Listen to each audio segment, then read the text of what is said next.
அஸ்ஸலாமு அலைக்கும். இன்றைக்கி வெங்காயம், தக்காளி, பச்சை மிளகாய் போட்டு தான் சட்னி செய்ய போகிறேன். வேறு எதுவும் வேண்டாம் இதுக்கு. அவ்வளோ ரொம்ப ஈஸியாக செஞ்சிடலாம். சாப்பிட்றதுக்கும் அவ்வளோ டேஸ்ட்டாக இருக்கும். தேவையான பொருட்கள் 3 வெங்காயம், நல்லா பழுத்த தக்காளி, உங்கள் காரத்துக்கு ஏற்ற மாதிரி பச்சை மிளகாய் எடுத்துக்கோங்க. எண்ணெய் விடுங்க. எண்ணெய் சூடானதும் வெங்காயம் போடுங்க. வெங்காயம் போட்டு நல்லா வதங்கணும் இது. அப்போ தான் நல்லா வெங்காயத்தோட வாசனை, தக்காளி மசிஞ்சு ரொம்ப டேஸ்ட்டாக இருக்கும். பச்சை மிளகாயோட வாசனை.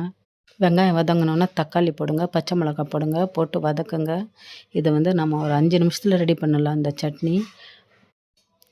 தக்காளி வதங்கிறதுக்கு உப்பு போடுங்க, போட்டு நல்லா மசியணும் தக்காளி.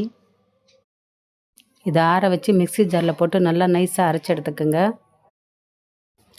இந்த சட்னி இட்லிக்கு, தோசைக்கு, ஊத்தாப்பத்துக்கு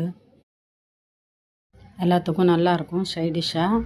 இதை கடுகுளுத்தம் பருப்பு எண்ணெய் போட்டு கடுகுளுத்தம் பருப்பு போட்டு தாளிச்சிடுங்க, கருவேப்பிலை போட்டு. அவ்வளோதான், ரொம்ப ஈஸியான சட்னி இது. நம்ம இட்லி வேக வச்சுட்டு இட்லி வேகிற வரைக்கும், நம்ம எடுக்கிற வரைக்கும் சட்னி ஆகிடும். அவ்வளோ ரொம்ப சிம்பிளான சட்னி ரெசிபி இது. தாளிப்பில் அரைச்சி வச்ச சட்னியை போடலாம். கொஞ்சம் சூடு பண்ணிவிட்டு ஆஃப் பண்ணிடலாம். அவ்வளோதான்.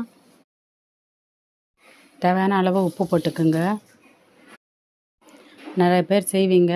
நீங்கள் எப்படி செய்வீங்கன்னு சொல்லுங்கள். தெரியாதவங்க பார்த்து கற்றுட்டு செஞ்சுட்டு எனக்கு கமெண்ட் சொல்லுங்கள்.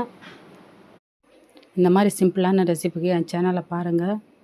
லைக் பண்ணுங்கள், ஷேர் பண்ணுங்கள். புதுசாக பார்க்குறவங்கன்னா சப்ஸ்கிரைப் பண்ணுங்கள். செஞ்சு பார்த்துட்டு கமெண்ட் சொல்லுங்கள். இன்ஷா அல்லாஹ் நம்ம அடுத்த வீடியோவில் பார்க்கலாம்.